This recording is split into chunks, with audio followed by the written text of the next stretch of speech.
নমস্কার, পুজো ক্লিক্সের আরও একটি ভিডিওতে আপনাদের সবাইকে স্বাগত। আজকে আমরা এসেছি হাওড়ার পুজো প্রস্তুতি পর্বে, হালদারপাড়া ফ্রেন্ডস অ্যাসোসিয়েশন। তো এখন আমরা অনিমেষদাকে পেয়ে গেছি, তো ওনার থেকে জেনে নেবো এবছরে ওনার বিষয় ভাবনা হাওড়ার এই পুজো কমিটিতে। দাদা, প্রথমেই নমস্কার আপনাকে। নমস্কার। আপনার বিষয় ভাবনাটা এখানে যেটা আপনি উপস্থাপনা করছেন। না, অ্যাকচুয়াল আপনারা হয়তো দেখেছেন, আমরা থিমের নাম দিয়েছি অযান্ত্রিক। অযান্ত্রিক বলতে আমরা যেটা বলতে চাইছি সেটা হচ্ছে যে দেখুন, মানে যত দিন যাচ্ছে সময়ের সাথে সাথে আমাদের পরিস্থিতিগুলো এরকম হয়ে যাচ্ছে, আমরা না মানে প্রতিদিন সকালবেলায় ঘুম থেকে উঠে একটা দম দেওয়া পুতুলের মতো সারা দিন আমাদেরকে চলতে হয়। কোনো উপায়ও নেই, আমাদেরকে এইভাবেই চলতে হয়। এই যে একটা মানে যন্ত্রের মতো চলতে চলতে কোথাও যেন আমাদের মনগুলো, আমাদের যেসব কোমল সম্পর্কগুলো যেগুলো থাকে সবগুলোর মধ্যেই কোথাও একটা না যান্ত্রিকতা আস্তে আস্তে আমাদেরকে গ্রাস করে ফেলছে। এবারে এই যে মানসিক যান্ত্রিকতা দেখা যাচ্ছে, আমাদের এইভাবে চলতেই হয়, আমরা এইভাবে চলতে হচ্ছে, উপায়ও নেই। আমরা একটা যান্ত্রিক মানসিকতার মধ্যে দিয়ে যন্ত্রের মতো আমরা প্রত্যেকে চলছি, কিন্তু কোথাও একটা আমাদের মানে মনের মধ্যে এইটা থেকেই যায় যে একটা সফট সাদা সরল জীবন, বা আপনি যখন মানে খুব গ্রামাঞ্চলে গিয়ে দেখবেন এখনও বহু গ্রামাঞ্চলে অনেক লেজি লাইফ, অনেক শান্তির জীবন সেখানে পাওয়া যায়, কিন্তু তাদের কিন্তু সবই চলছে।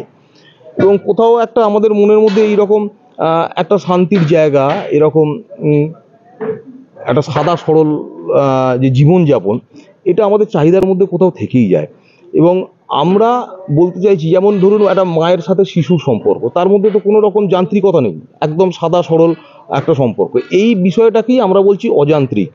এবং আমাদের এটাই প্রার্থনা বলতে পারেন, বা এটাই প্রচেষ্টা বলতে পারেন, যে এই যান্ত্রিক জীবনগুলো আমাদের থাকবেই, আমাদের চলতেই হবে। তারই মধ্যে আমরা কোথাও যদি একটু অযান্ত্রিক হয়ে উঠতে পারি, এবং একজন মায়ের সাথে তার সন্তানের যে সম্পর্ক হয়, যেখানে কোনো রকম যান্ত্রিকতা নেই, একদম সাদা সরল এবং খুব সফট একটা সম্পর্ক, আমাদের সেই সমস্ত সম্পর্কগুলো মানে সবার সাথে সবার সম্পর্কগুলোর মধ্যে থেকে যান্ত্রিকতা দূর হয়ে অযান্ত্রিক হয়ে উঠুক, এবং জীবনগুলো অনেকটা সাদা সরল হয়ে উঠুক, এই রকম একটা ভাবনা চিন্তা থেকে আমাদের এই কাজটা। এই ধরনের কাজ নিয়ে এই যে ভাবনাটা আপনি ভেবেছেন, এটা তো কতটা চ্যালেঞ্জিং, বা এই ধরনের ভাবনাটা আপনি যে করছেন দর্শকদের জন্য কিরকম বার্তা? না দেখুন, দর্শকদের জন্য বার্তার ব্যাপারটা আমরা বলি, আমরা যখন একটা পুজো করি, যখন মানে কোনো মানে কনসেপচুয়াল যখন কোনো ভাবনা চিন্তা থাকে, যখন কনসেপ্ট ডিজাইন যখন হয়, তখন তো আমাদের ভাবনাটাই মূল হয়ে দাঁড়ায়, এবং এই ভাবনাটাকে ফুটিয়ে তোলার জন্য আমাদেরকে যা যা করতে হয় আমরা সেইগুলো করে যাই। এবং দর্শকদের জন্য ভালো লাগা বা চমক যেটা আপনি বলতে চাইছেন, সেই জিনিসগুলো অবশ্যই থাকবে, কিন্তু সেইগুলো তো আমরা এই মুহূর্তে সবটা বলে ফেলতে পারবো না। এবং এটার জন্য আমাদেরকে পুজোর সময় মণ্ডপে আসতে হবে সবাইকে। আমি সমস্ত দর্শককে আহ্বান জানাবো যে আপনারা মণ্ডপে আসুন। আশা করছি আপনাদের জন্য ভালো কিছু থাকবে আপনাদের এখানে, আমাদের মণ্ডপে। অসংখ্য ধন্যবাদ দাদা। তো হালদারপাড়া ফ্রেন্ডসের যে এত বছর ধরে যে পুজো করে আসছে হাওড়া, তো এই পুজোটার একটু ব্যাপারে আমরা জেনে নিই দাদা। দাদা, প্রথমেই নমস্কার।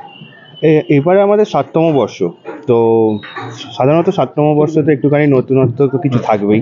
যেমন শিল্পী বললেন যে কিছু চমক থাকবে, অবশ্যই থাকবে, সেটা তো না। এবং আমাদের 4 তারিখে ওপেনিং আছে, 4 অক্টোবর।